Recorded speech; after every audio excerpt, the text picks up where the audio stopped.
Hello everyone, welcome to Meet an Entrepreneur.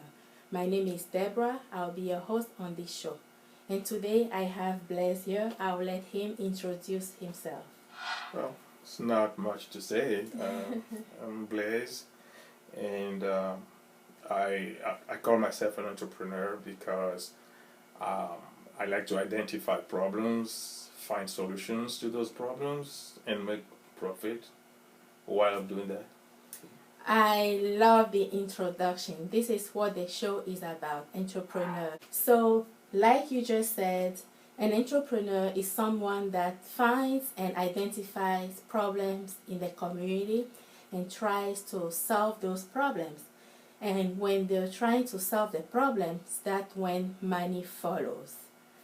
What That's problem have you identified in the community? Is it here? Is it outside of the US? um, I identify a problem outside of the U.S. in Africa, where I am from originally. The problem that I identify is a problem of electricity and energy. Mm-hmm. Uh, Africa suffers from a lack of energy. Very little people have access to uh, electricity. Mm-hmm. I actually found out that the whole Africa, the whole sub-Saharan Africa, uses as much electricity as the state of Alabama. Oh, wow. That's how bad it is. Mm-hmm. But then Africa has a lot of sunshine. Mm-hmm. Um, so I decided I could get into the solar energy business and provide electricity to people. And that's where I am. That's so amazing because that's needed indeed in our community. I'm from Africa too, I'm from Togo, so I know exactly what you're talking about. Congratulations on that. Well, thank you. So, when did you start? I started in 2015. Mm-hmm. Uh, I started looking into it, Okay. and I did not take action until 2016. Mm-hmm. Because I was actually working a full-time job here, Mm-hmm.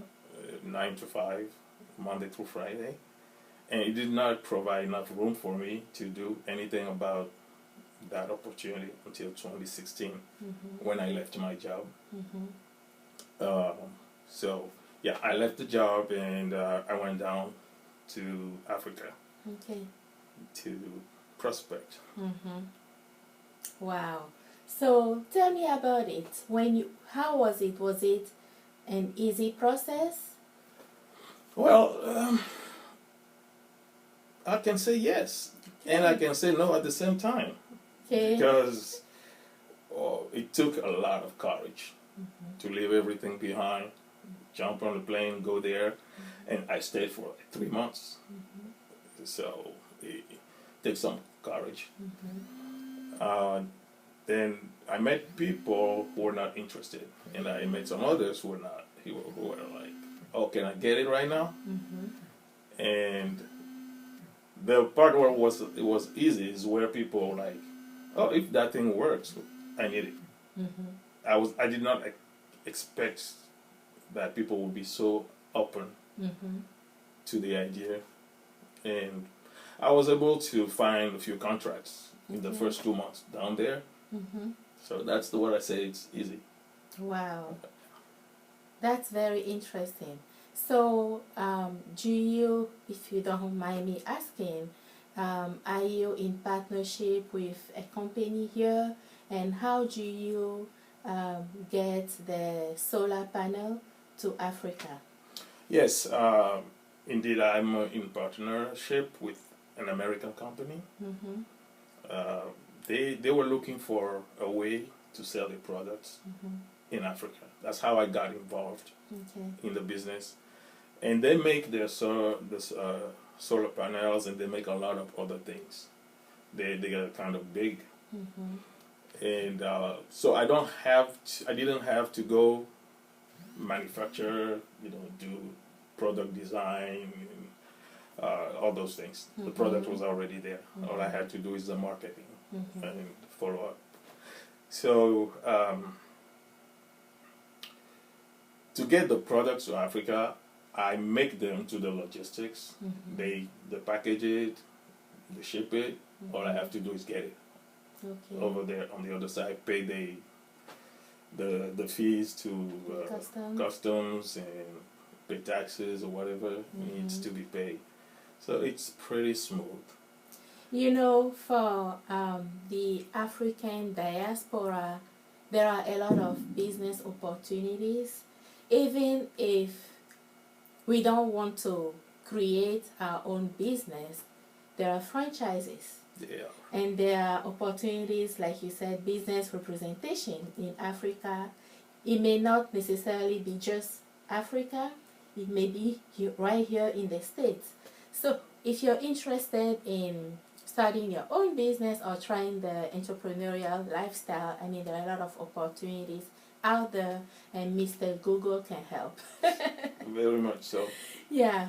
So how is it going ever since you became, I mean, full-time entrepreneur?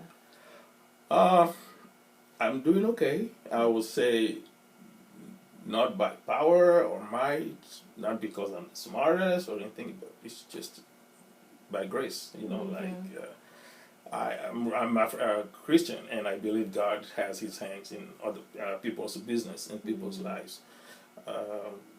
So yeah, I would say I've been blessed. I like that, and I like what you said. I can relate to it. I'm a Christian too, and sometimes for entrepreneurs, it's just taking a leap of faith. That has to happen. It has to happen. You have to jump. You have to let yourself go at some point. Go after what you want to do. If you hang on to comfort, privileges, and all those things you have around you, you will never be able to do anything. If you were to compare when you had your full-time job working for someone and being an entrepreneur, what do you like the most about it? And I'll ask you back, what don't you like about it? Okay. Being an employee has never been my aspiration. I never wanted to be an employee. But you have to pay your bills. You have people who depend on you that you have to take care of, and all those things. So you have to have a job to start. And well, I didn't like somebody controlling my schedule. You have to be at work at this time. You have to take a break at this time. Lunch at this time. You get out at this time. You have vacation time, but you cannot go because business needs, we need you here. So family life and personal life was really, really tied to what your employer was willing to give you. And for me, it was some kind of slavery. So yeah, I did managing my own time is one of the things that I did not like about employee life. Now, being an entrepreneur, I have that relative freedom. I say relative because it depends on what you have going on. Sometimes in your own life, you will not have freedom to do whatever you want. Business needs still. But then, other times, you can decide what you want to do with your time. And it should be everybody's goal in life to have money and time. Okay. If you have money and you don't have time to spend that money is not going to help you. If you have time and you don't have money, you will not have fun. I agree. Yes. So what we strive for is to have money and time. And being an entrepreneur will give you that possibility. I completely agree, even though it's not easy. You know, when you start as an entrepreneur, you want it to be easy, you want to see the result right away, but it's a process. It is a process. It's a very complicated and complex and difficult process, but like Blaise said, if you take that leap of faith, then you can make something out of it. Right.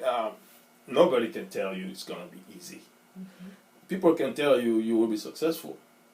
They cannot tell you how you're going to get from where you are to the point where you become successful. It's a climb. It's rough. You will fail. You will fall. You will get up. And, some days you want to quit. But if you hang in there, if you believe in yourself, if you believe in that, in success, and people have done it, and you surround yourself with the right people, you can make it. You can make it. And you said something very important. If you believe in your vision, if you believe in your dreams, like Dr. Terry Trent said, it's achievable when you believe in your dreams. And as an entrepreneur, as a consultant myself, that's why it's so important to have a vision, and a process in place. One last word. Well, I would say, if you believe in something, if you feel like where you are right now is not where you're supposed to be, and you believe that you have the skill, the resources to get somewhere else, but you're just scared, let me tell you that there is nothing out there that's too scary for you. You will be all right. You will be all right. How can we find you? Oh. Well, you can find me through you. Okay. If you need his contact information, get a hold of me, and I'm so easy to get a hold of. Right. Well, thank you very much for having me, Deborah. Thank you for your time. You're welcome. This was Meet an Entrepreneur. Bye-bye. Bye-bye.